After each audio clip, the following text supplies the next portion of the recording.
Sejam bem-vindos ao Espectros, o podcast de entrevistas da revista Autismo. Meu nome é Thiago Abreu e sou jornalista.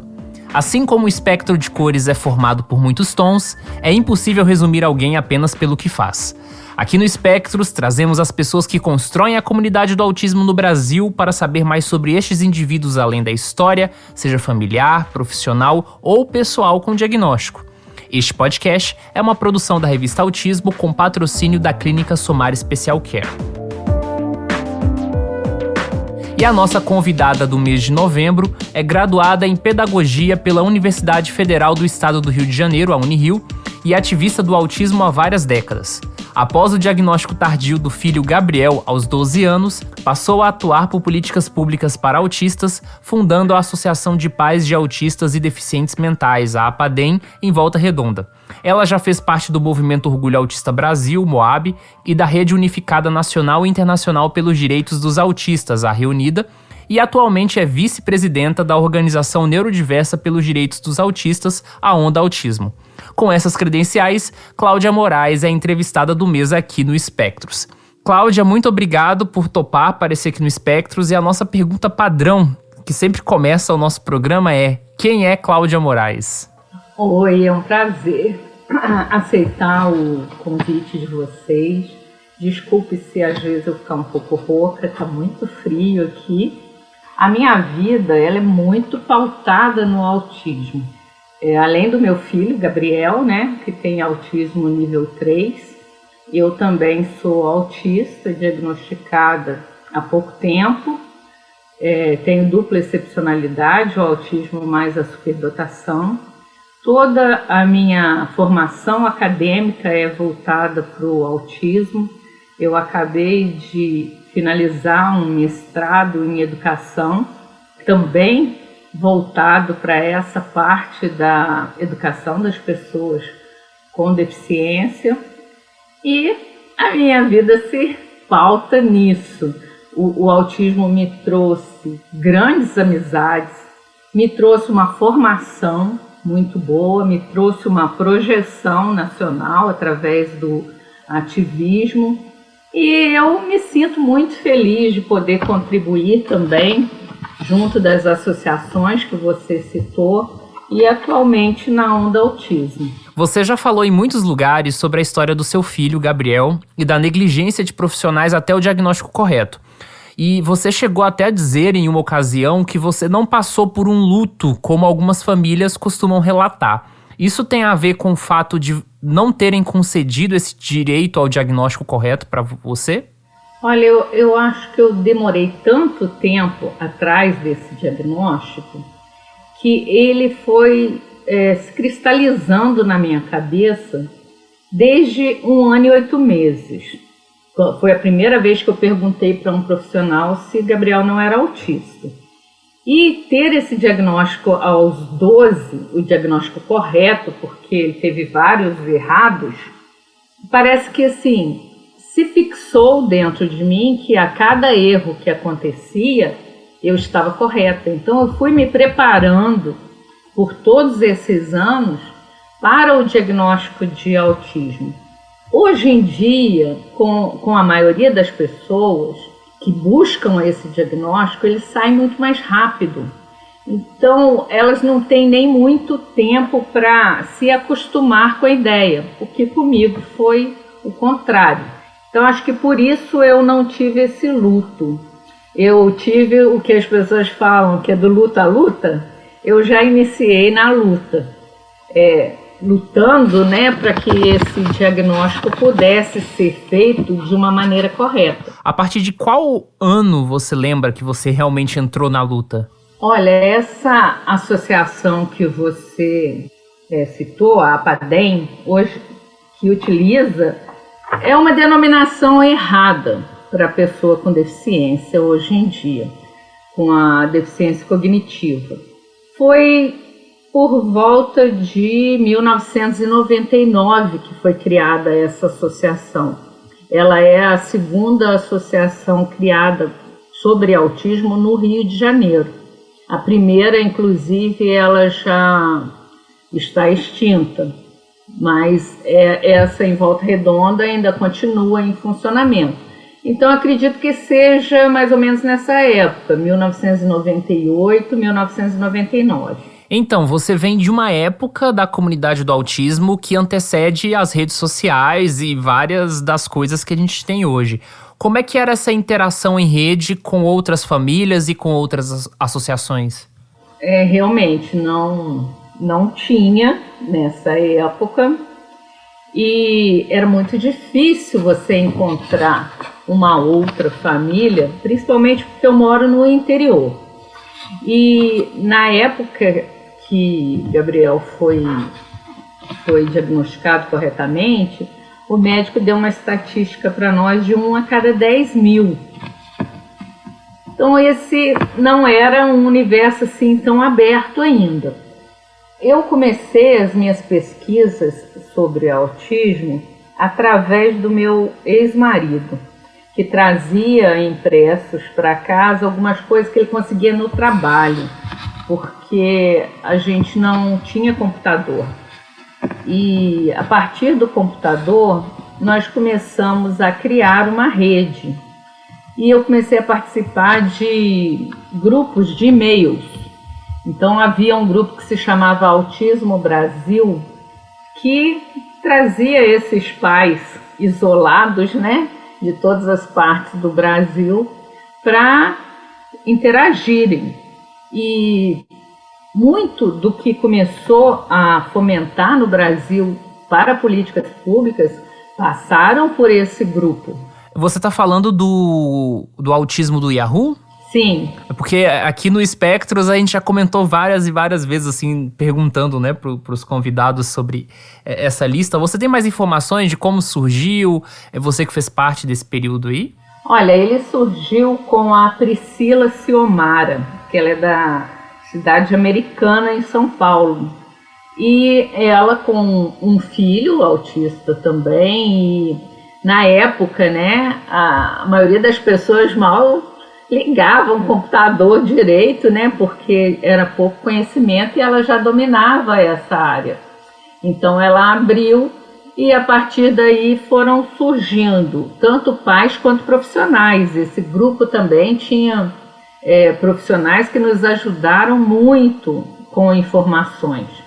E nós também a eles, né, porque a nossa vida era voltada para produzir o que a gente não encontrava por aqui. Então as pesquisas eram poucas, começamos a estudar e dentro desse grupo acontecia também de marcarmos, né? Tem uma audiência pública, por exemplo, no Rio de Janeiro. Aí o pessoal do Rio ia nessa audiência e já marcava nesse grupo. E foi assim que começou, inclusive, a Lei Berenice Piano, marcando encontros para as audiências e mandando e-mails para os deputados, para os senadores, falando da necessidade dos autistas de ter uma lei que os abrigasse, né? E foi dessa forma. E uma coisa que eu acho muito importante dessa época é que nós ficamos amigos verdadeiramente e acredito até por serem poucas pessoas, né, nesse início, e a gente se sentia muito isolado. Então, quando você achava um pai que passava pelos mesmos problemas que você, as mesmas dificuldades, a gente se unia muito mais do que hoje eu vejo o pessoal na rede social. Parece que as amizades eram mais profundas. Muito interessante. Você falou sobre a Lei Berenice Piana e esse é um ponto que a gente vai tocar um pouco depois, mas antes eu queria me manter nessa parte das redes para te perguntar, depois dessa questão das listas, dos e-mails, como é que foi a questão das redes sociais? Você pegou a época do Orkut ou alguma outra rede que foi mais forte ali nos anos 2000? Sim, eu fazia parte do Orkut também, tudo ligado ao autismo. Tudo que pudesse dar projeção, a gente buscava nessa época. Então passamos dos e-mails para o Orkut, sim, depois para Facebook, agora Instagram, Telegram. E a gente acaba sempre buscando uma forma de conscientização que seja, inclusive, mais rápida. E as redes, elas estão nos proporcionando isso, né? O movimento cresceu muito junto com a incidência e hoje a gente vê questões que antigamente demorariam muito tempo, tipo essa lei do rol da ANS agora. Se fosse na época dos e-mails, ia ficar 2, 3 anos ali para se resolver alguma coisa. Hoje a pressão das redes sociais, ela impõe ao político também um certo posicionamento, né? O que é muito bom para a nossa causa. E por que cursar pedagogia? Então, foi o que eu te falei, tudo na minha vida ele é voltado para o autismo. Eu já era professora, do ensino fundamental e também era especialista em pré-escola. Mas o meu filho, por ser nível 3 de suporte, ele foi negado matrícula em muitas escolas e só consegui mesmo que ele continuasse a partir de uma escola especializada em que eu ajudei bastante também no seu início e vi também o quanto era necessário a formação para que eu pudesse ajudar também em relação à metodologia, em relação a atividades estruturadas, que é a minha maior especialização, e comecei com o meu filho. E a partir do momento que terapeutas foram vendo as atividades, foram solicitando para que eu fizesse para eles, falei, eu preciso retornar, né, aos estudos e entrar por essa área. Foi o que eu fiz. Eu retornei para a faculdade em 2008, porque eu tinha deixado a faculdade de pedagogia na época que eu engravidei do Gabriel. Mas aí em 2008 eu retornei, fiz essa graduação pela Unirio, que você já falou também. E a partir daí eu me especializei no ensino estruturado. Eu sou especialista na educação, na perspectiva do ensino estruturado, para atender esses alunos autistas com atividades estruturadas também, individualizadas, que é muito necessário. E a partir dessa época surgiram bastante oportunidades para mim, tanto em cursos quanto a livros que a gente acabou publicando também. E tudo realmente, a minha vida acadêmica, ela foi voltada mesmo para o autismo. Ah, muito legal. E nessa questão de estar centrada no autismo, você, até onde eu sei, participou da construção da Política Nacional do Transtorno do Espectro Autista, né? Que de fato saiu em 2012. Quais são suas memórias ali daquele período? Como eu te disse, tudo era muito complicado por falta da comunicação rápida. A nossa internet era discada. Então, tudo demorava, até para baixar um documento. Às vezes você levava um dia com aquilo ali para baixar. E a comunicação era feita por e-mail, o que também muitas vezes demorava uma resposta. O que eu me lembro assim, bastante foram das audiências que nós começamos no Rio de Janeiro, aí depois com a dona Berenice indo para Brasília, contatando o senador Paim, já se começou as audiências pelo lado de lá, e todas as vezes que iria ter alguma coisa relativa à lei, esse grupo que eu estou te falando do Yahoo, ele era avisado, e dali a gente disparava muitos e-mails para os senadores, depois para os deputados, dizendo da necessidade da lei e o respaldo que eles teriam em abraçar essa lei. E essa parte que eu me lembro mais. E foram assim também muitas horas de dedicação para escrever a lei de uma maneira que contemplasse o autista em diversas áreas, né, da educação, da saúde, da assistência.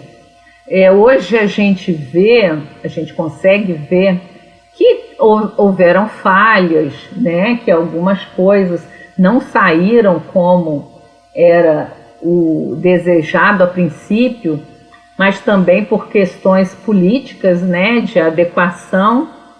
Mas para a época foi uma inovação muito grande, uma garantia de direitos que eu acredito que as pessoas hoje, quando veem a lei, elas não têm noção do quanto custou aquilo, o quanto precisou de dedicação de todos esses pais, porque essa lei não foi feita apenas por uma pessoa, e muitos se dedicaram a ela e muitos apoiaram também dessa forma que eu estou te falando, indo numa audiência ou mandando os e-mails necessários. Essa é a parte que eu mais me recordo. E Cláudia, você disse que a participação, né, na construção dessa política envolveu várias pessoas. Você conseguiria lembrar o nome de alguns ativistas ou pessoas, né, do círculo do autismo que ajudaram nisso? Porque muita gente fala principalmente no aspecto político, do senador Paulo Paim, né? Mas e do lado do autismo? Quais são as pessoas que você destacaria que tiveram uma grande atuação nesse sentido? Olha, a gente tem sempre que destacar a pessoa que leva o nome da lei, que é a dona Berenice Piana, e Ulisses Batista, que é um coautor da lei, que é uma pessoa assim, que se dedicou de corpo e alma, a Eloá Antunes, o próprio Paiva Júnior, da revista Autismo, Fernando Cota, do movimento Orgulho Autista, Newton Salvador, já falecido, Ronaldo Cruz, também já falecido, e o pessoal dessa lista de autismo, né, a Priscila, vários outros pais. Mas eu acho que assim, os mais envolvidos, espero que eu não tenha esquecido ninguém, foram esses. Certo. E nessa época, você chegou a ser coordenadora do MOAB, né, do Rio de Janeiro, e em 2014... E aí, entrando numa polêmica, porque aqui no Espectros a gente também não sabe as polêmicas, porque fazem parte da história do autismo, né? Mas em 2014, você esteve na Câmara dos Deputados e você fez críticas a duas organizações de autismo, que na época eram a Associação Brasileira de Autismo, a ABRA, e a Associação Brasileira de Ação por Direitos das Pessoas Autistas, a ABRAÇA, e envolvia uma alteração exatamente nessa política de 2012, 2 anos depois. Qual foi o contexto dessa crítica? O contexto foi que essas duas associações acabaram por dificultar um pouco o trânsito dessa lei. Mas, assim, você falou, é um ponto de vista também muito sensível. E uma das coisas que nós do Movimento Orgulho Autista, na época, não concordávamos, era com a tal alínea C, onde autistas eram designados para ser tratados em CAPS. E nós não achamos que as intervenções feitas em CAPS eram adequadas para autistas. Primeiro, por serem com base psicanalíticas, e segundo, porque não promoviam o trabalho individualizado que o autista necessita. Eram tratados todos em grupos, era uma coisa assim que não era adequada. Hoje em dia a gente vê um ou outro CAPS ou CAPSI, né, que são os infantis, que trabalham de uma maneira bacana. Mas no geral a própria política desses CAPS, ela já não é uma política acolhedora para autistas. Então a gente achava que eles tinham que ser tratados em centros de atendimento voltados para as suas necessidades, o que não eram contemplados em CAPS. Então essa audiência, ela foi para mostrar isso, que os nossos filhos, eles não são melhores, como algumas pessoas da época disseram que a gente queria um centro de atendimento exclusivo para autistas, porque nós achávamos que nossos filhos eram melhores e que não deveriam estar junto das outras pessoas com deficiência. E o que nós fomos mostrar é que nossos filhos não eram o público do CAPS. O público do CAPS é um público de pessoas adictas a drogas e álcool e pessoas com doenças mentais. Os nossos filhos são deficientes, é diferente. Então o tratamento para eles tinha que ser diferente. Não somos melhores que ninguém, nós somos diferentes. Foi mais ou menos nesse contexto. E 10 anos depois, praticamente, a direção que tem andado no Brasil é exatamente nessa linha de centro de referência, né? Pelo menos a nível estadual, em alguns estados, tem se criado algumas políticas nesse sentido, né? Sim, e os centros que se chamam SER, eles têm um direcionamento para autistas. A minha crítica em relação a isso é que eles põem um limite de idade para atendimento, que não deveria haver, né? Porque o autista ele cresce sim e ele demanda intervenções ao longo da sua vida. E temos os centros que você diz, municipais e estaduais, e que também prevêem atendimento. A própria Onda, ela tem um projeto de centro de atendimento. Se a pessoa quiser baixar, está no nosso site, e levar para a sua prefeitura e buscar uma coisa que seja mais específica, porque aquele tratamento de fachada, a gente já está cansado, a gente quer coisas que sejam realmente voltadas para o desenvolvimento do autista, não a coisa ligada só à época da política, né? Que na época da política todo mundo aparece querendo fazer. Depois é muito difícil que se faça. Então a própria Onda lançou esse projeto e oferece para os municípios implantarem de uma maneira assim, gratuita. É só a pessoa já levar o projeto pronto e o político ali em questão abraçar a causa e colocar para frente. Não tem mais essa desculpa de que a gente tem ainda que construir um projeto. Já está pronto lá e pode ser modificado de acordo com a cara desse município. Então, se ele precisa investir mais, vamos dizer, no adulto, tem ali a parte do adulto já toda pronta, tem a parte do adolescente toda pronta, tem a parte da criança, do idoso também, que a gente pensa nos idosos. E eu acho que é isso que é o importante, sabe? É buscar ali na ponta, nos municípios, onde as coisas realmente acontecem e partir daí. Aliás, você já apoia a revista Autismo? Sabia que você pode contribuir com uma pequena quantia mensal e fazer a revista impressa chegar a mais pessoas sem acesso à internet?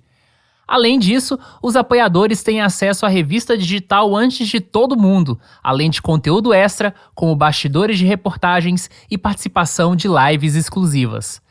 Veja todos os detalhes no site canalautismo.com.br/apoie.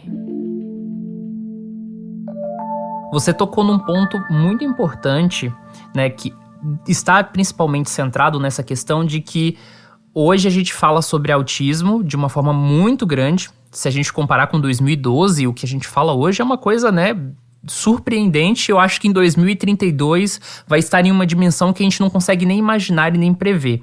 Mas ao mesmo tempo a gente tem esse enfoque no autismo da infância e a gente tem gerações que passaram despercebidas ou que não conseguiram ter o mesmo nível de visibilidade que se tem hoje, como é o caso, por exemplo, do seu filho, que é um homem adulto.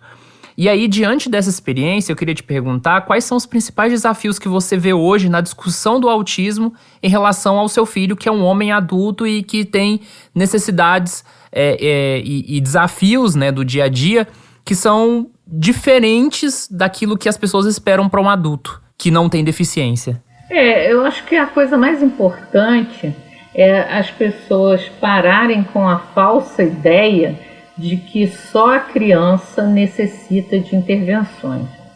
Então, por exemplo, no serviço público, são oferecidos tratamento para crianças até 10, 12 anos. Existem terapeutas aí já mesmo na mão de obra privada que estabelecem que eles irão atender até determinada idade, tendo poucos profissionais que se dedicam aos adultos, aos idosos então menos ainda. E se a pessoa não tem, por exemplo, como meu filho é um nível 3, ele tem um grau de dependência muito grande.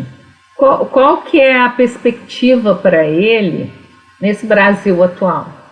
Ficar em casa com medicações, cada vez aumenta mais as medicações, porque a pessoa está ali sem uma atividade direcionada, sem um desgaste de energia, ela acaba ficando mais nervosa, mais fechada dentro de casa, porque não tem um local de convivência.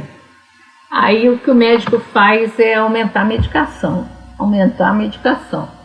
Então, a minha grande preocupação é essa, é que os espaços, eles privilegiem todas as faixas etárias. E por isso que eu disse desse projeto da Onda, porque nele acontece isso.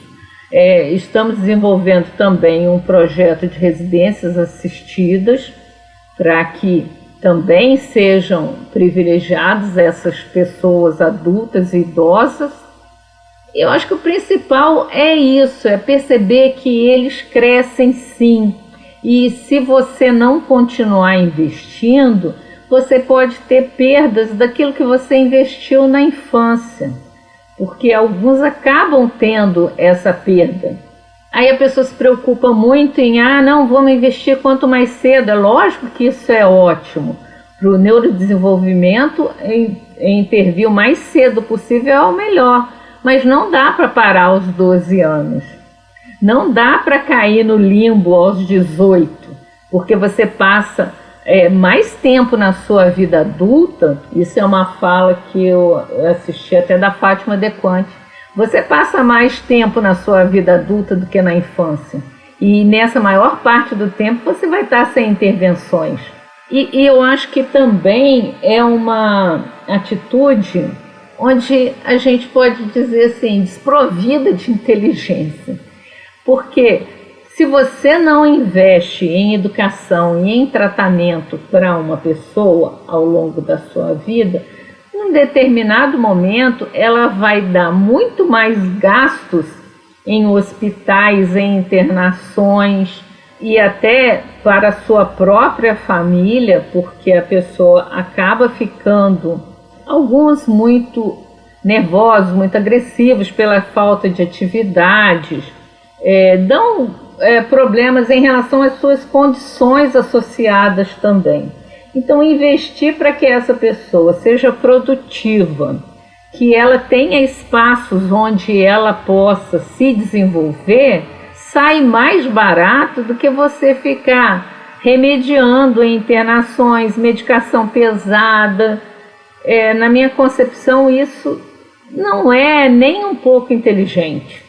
Eu acho que as grandes nações, elas investem sim nos seus mais frágeis e elas têm um retorno muito grande dessas pessoas como cidadãos que podem ser empregados de acordo com aquilo em que ele tem aptidão para fazer e que podem devolver para essa sociedade muito mais do que esse paternalismo que a gente vê, que coloca o deficiente para dentro de casa e ali ele tem que ficar achando que ele não é capaz de desenvolver alguma coisa.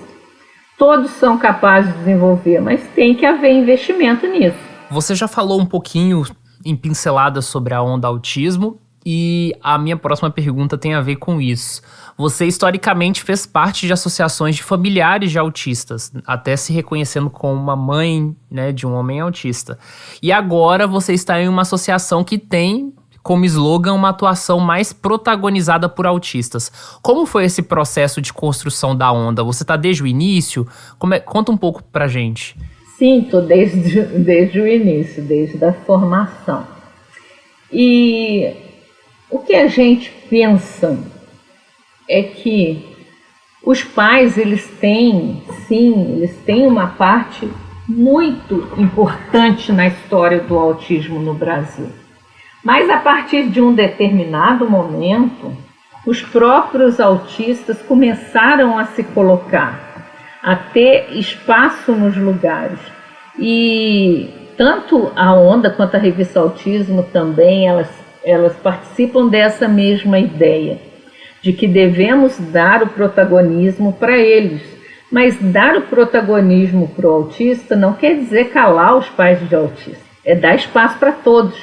Então, na Onda, nós temos pessoas autistas em todos os conselhos, nós trabalhamos com 8 conselhos, temos 2 autistas na presidência, o Fábio Cordeiro, que é o nosso presidente, e eu na vice-presidência. E buscamos também os nossos conselheiros internacionais, também temos autistas. Buscamos dar essa voz para o autista e também para o seu familiar. Temos conselheiros que são muito atuantes e são pais de autistas. Eu acho que se você quer trabalhar pela causa, você deve ter o espaço para isso, né? Então é por aí que a gente pensa na Onda. E a Onda surgiu exatamente em que ano? A Onda fez 1 ano agora em junho. Ela existia antes como Reunida. Nós iniciamos em 2017 a Reunida. Mas como todas as associações e a gente lida com gente, nem sempre as ideias se coadunam, né? E foi o que houve na Reunida. Então, algumas pessoas seguiram outros caminhos e eu continuei com mais alguns conselheiros tentando seguir em frente com uma Reunida. A partir de um determinado momento, resolveu-se mudar o nome, né? Aí esse nome foi mudado para Onda Autismo e a partir daí a gente aumentou, né, o número de conselhos pelo Brasil, os conselhos internacionais também, e estamos fazendo um trabalho bem bacana. E como vocês surgiram nesse momento um pouco transitório também de pandemia e tudo mais, como é que tá a questão da estrutura de vocês? Vocês têm sede própria? Como é que vocês estão se articulando na vida presencial? A nossa sede é em Santa Catarina. Esse momento da pandemia, ele prejudicou algumas coisas, mas por outro lado ele ajudou em outros também. Porque nós tivemos mais tempo para nos dedicar com as redes, né? Então fizemos as reuniões através da rede, fizemos toda a nossa documentação, né? E os nossos projetos, tudo que a gente conseguiu fazer acabou sendo online por causa do próprio momento de pandemia. Mas isso também nos deu uma estrutura para pensar como faríamos quando voltasse, né, a convivência das pessoas. Então isso já está começando a acontecer nos municípios, que são as nossas pontas. Então já entramos com as rodas de conversa, com projetos de lei nesses municípios, muitos municípios desenvolvendo projetos de lei, e já estamos começando a nos acostumar com essa onda mais presencial também. Uma coisa muito curiosa que ocorre aqui no Espectros é que, como a gente traz familiares, autistas e profissionais, muitas vezes nós temos um perfil, não só no podcast, mas na comunidade do autismo, que as pessoas já constroem do profissional, do familiar e do autista. E aí tem ocorrido um fenômeno que eu acho que você é uma das representantes de familiares que depois descobrem-se dentro dessa identidade do autismo também, como pessoas no espectro. E aí a sua biografia fica um pouco diferente, porque a sua história pessoal com o autismo ela acaba ficando um pouco em segundo plano, diferentemente de quem ingressou na comunidade como autista e é conhecido como autista. E aí eu queria te perguntar como foi o seu processo do diagnóstico e como foi esse novo passo de publicizar essa identidade enquanto mulher autista e agora não só como mãe. As pessoas me perguntam muito, mas você lida com autismo há tanto tempo, você não se imaginou autista? Sim, me imaginei autista muitas vezes, mas eu ia nos consultórios, por exemplo, eu estou numa fase com fibromialgia. Aí eu tratava fibromialgia. O médico não levantava a hipótese de haver alguma coisa além da fibromialgia, mesmo eu falando, olha, sou mãe de uma pessoa autista. E com isso também a gente vai pensando que está dentro do fenótipo. Eu estou no fenótipo ampliado, eu tenho características, mas que não fecham o quadro. Com a minha participação na Onda e diretamente com mulheres autistas, porque, querendo ou não, o meu público de pessoas atendidas era muito maior para alunos, meninos. Então eu tinha poucas meninas com quem eu fazia mais contato. Com a Onda eu pude encontrar mulheres e pude perceber nelas características que eu tinha também. Aí a ideia já começou a se formar melhor na minha cabeça. Eu posso ser sim. E há 1 ano e meio, mais ou menos, eu tive uma crise de enxaqueca que durou assim mais de 1 mês e uma coisa terrível. Aí nesse tratamento o neurologista levantou essa possibilidade. E como eu já estava pensando nisso também, falei, então eu vou procurar uma pessoa que seja especialista em mulheres, porque o diagnóstico é mais difícil mesmo, e vou ver o que acontece. E cheguei, fiz os testes, fiz bastante testes e não deu outra. Só que o que ela disse para mim é que, como no meu caso há a dupla excepcionalidade, a superdotação mascarou muito o meu autismo. Os déficits que poderiam ser mais apresentados dentro do autismo, eu conseguia superá-los com a superdotação. Não estou querendo dizer que tenha só déficits no autismo e que a superdotação seja só um privilégio. Não, ao contrário, os dois te trazem dificuldades, trazem dores. Só que na minha história pessoal, a médica chegou a essa conclusão, de que foi um pouco mascarado o meu autismo por causa dessa superdotação. Agora, sobre abrir isso para as pessoas, como eu trabalhei nessa causa por tantos anos, eu acho que seria hipócrita da minha parte esconder o meu diagnóstico. Porque se eu quero o bem para todos os autistas, por que eu vou me esconder disso?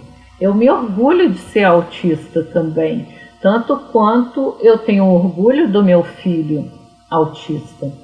E resolvi também ter o orgulho da superdotação.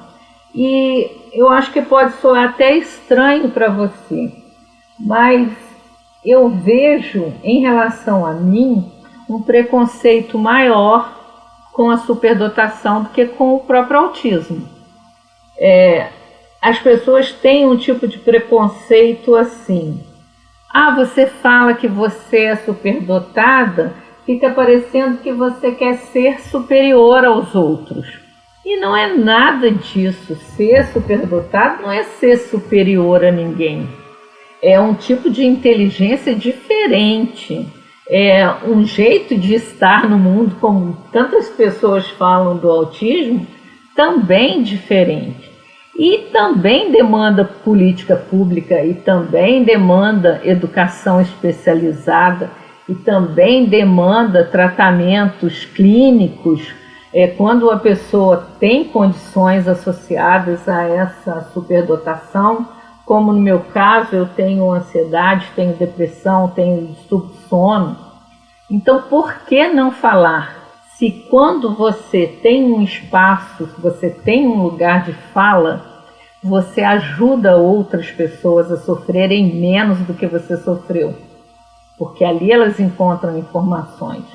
E foi isso que eu fiz. Eu abri um perfil que se chama Autismo Feminino, além da Onda, né, que sempre posta os meus textos também, as coisas que eu produzo. Já vou entrar num segundo e-book pela Onda, que é distribuído gratuitamente também. Então, eu não vejo por que não falar. Nesse meu perfil, eu falo sobre o autismo, falo sobre a superdotação, mas também falo das coisas que eu gosto, dos meus hiperfocos, das minhas dificuldades, do autismo do meu filho. Então é uma coisa assim mais variada. E essa semana eu lancei junto com a minha irmã, que também tem superdotação, um perfil para falar só sobre a superdotação.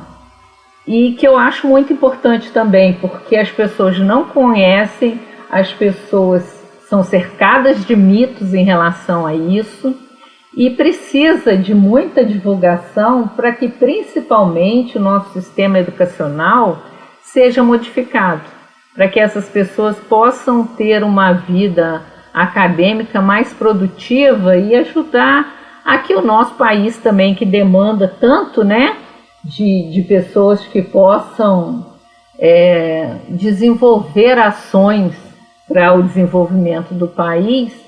E às vezes fica travado porque a educação ela não sabe como lidar com essas pessoas. Então essa é uma das minhas grandes preocupações. Eu falo para que a gente mude essa perspectiva que existe da educação, tanto do autista quanto do superdotado. E como tem sido atuar com mulheres autistas na Onda, agora nessa nova fase sua? Olha, é super importante. As mulheres, elas são muito sensíveis, né? E o próprio autismo te traz uma sensibilidade maior. E o que eu vejo quando elas chegam na Onda é que elas foram muito negadas durante a vida inteira. Aí elas se sentem mais acolhidas e num local onde são mais valorizados. Isso é muito importante. Se você pegar dados sobre as mulheres autistas, elas têm um maior número de suicídios, maior número de casos de ansiedade, de depressão, o maior número do desemprego, apesar de que o autista no geral tem um número baixo, né, de empregabilidade, mas as mulheres menos ainda. Então todas essas negações, elas acabam chegando e com a vontade de que se mude esse perfil, né? E essa é uma das coisas que eu acho muito importantes. Então na Onda a gente tem advogados autistas, tem professores, tem terapeutas, e todas essas pessoas elas produzem, né, materiais e elas produzem projetos que possam melhorar a vida dos demais brasileiros. Isso é de extrema importância. E diante de tanta atividade, tanto projeto, tantas ações no campo do autismo, você ainda consegue tempo para uma vida fora desse meio ou sua vida realmente sim gira em torno do autismo? Olha, minha vida gira muito em torno do autismo, porque aqui na minha casa somos eu e Gabriel, 2 autistas. E o meu trabalho também é voltado para o autismo. As minhas pesquisas também são voltadas para o autismo e agora a superdotação também. Então, eu não tenho muita vida social, até porque eu gosto mesmo de ser mais reclusa. Então, eu saio mais para trabalhar mesmo. Mas eu me dedico bastante ao meu hiperfoco, que é em literatura. Eu gosto de escritoras clássicas, então eu tenho me dedicado bastante para isso. E eu gosto de desenvolver os projetos também, né? Acaba tudo, a maioria, pelo menos, né? Voltada para o autismo mesmo. E chegamos ao nosso quadro Bate-Bola, em que eu falo uma expressão ou algum tema, e aí você tem que responder algo correspondente a isso. Então, primeira coisa, uma palavra que te resume. Eu acho que resiliência. Último livro lido. O meu problema em falar sobre o último livro lido é que eu não leio um livro só. Eu leio 3, 4. Então eu teria que te falar alguns. Mas o último que eu tô aqui, o último que eu peguei foi Agnes Grey, da Anne Brontë. Uma viagem marcante. Olha, eu acho que Recife é uma capital que está muito no meu coração, porque eu fiz muitas turmas lá e antes da pandemia, né? Porque a pandemia me isolou um pouco mais. Mas eu gostei muito, gosto muito de lá. Sua maior frustração? A minha maior frustração é quando um professor chega reclamando por ter um aluno autista na sua sala. Um medo? Eu não sou uma pessoa muito de ter medo, não.